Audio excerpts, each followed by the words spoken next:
Hi, welcome back to SwissWatchExpo. Jason here, and today I'm going to be talking about one of my all-time favorite Cartier timepieces, so stay tuned.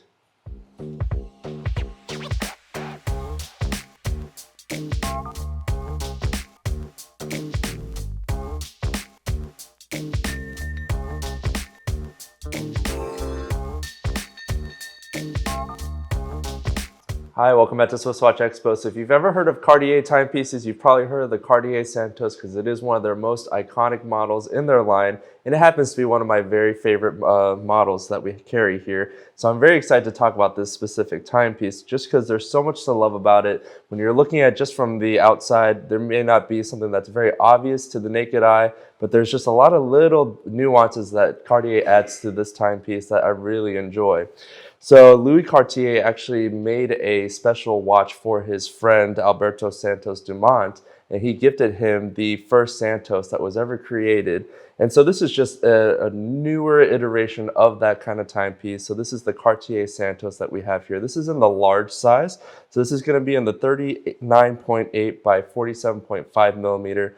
I love this version because it has the addition of the date wheel on the 6 o'clock, which I always like to have on my timepieces.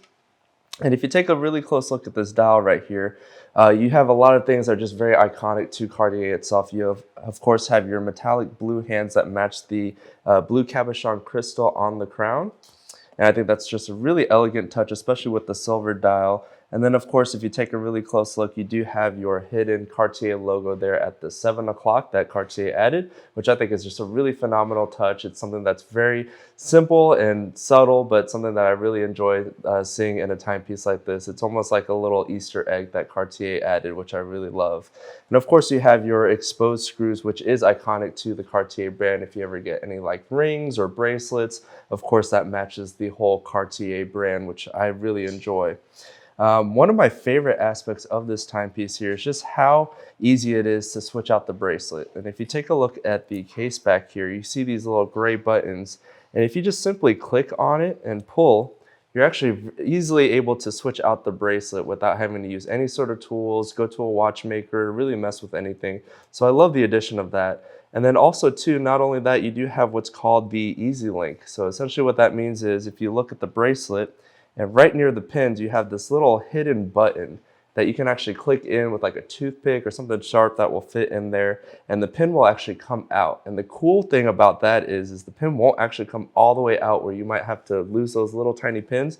It'll come out just enough where you can actually go ahead and remove the link and then add it back on. So you actually don't have to take this to a watchmaker or use any sort of tools. So I love the addition of that. And especially with how the Santos was created, especially with Louis Cartier gifting it to his friend, this is a watch that you can easily share with your significant other. If you guys have a watch collection that you love to share, but your wrist sizes might be a little bit different, you can easily add your bracelet, and then when your significant other wants to borrow it, easily swap out the bracelet and add their own so it fits their wrist. So I think that was a really cool addition that they added, and it kind of goes just full circle to how this Cartier Santos was created. So this just really makes it a very special timepiece, one of my absolute favorites. These do come in multiple sizes. You can get it in the steel and gold variation as well, different dial colors. But this classic one with the silver dial happens to be one of my favorites. So check this one out here at SwissWatchExpo.com. Leave a comment down below. What is your favorite iteration of the Cartier Santos? And stay tuned till next week.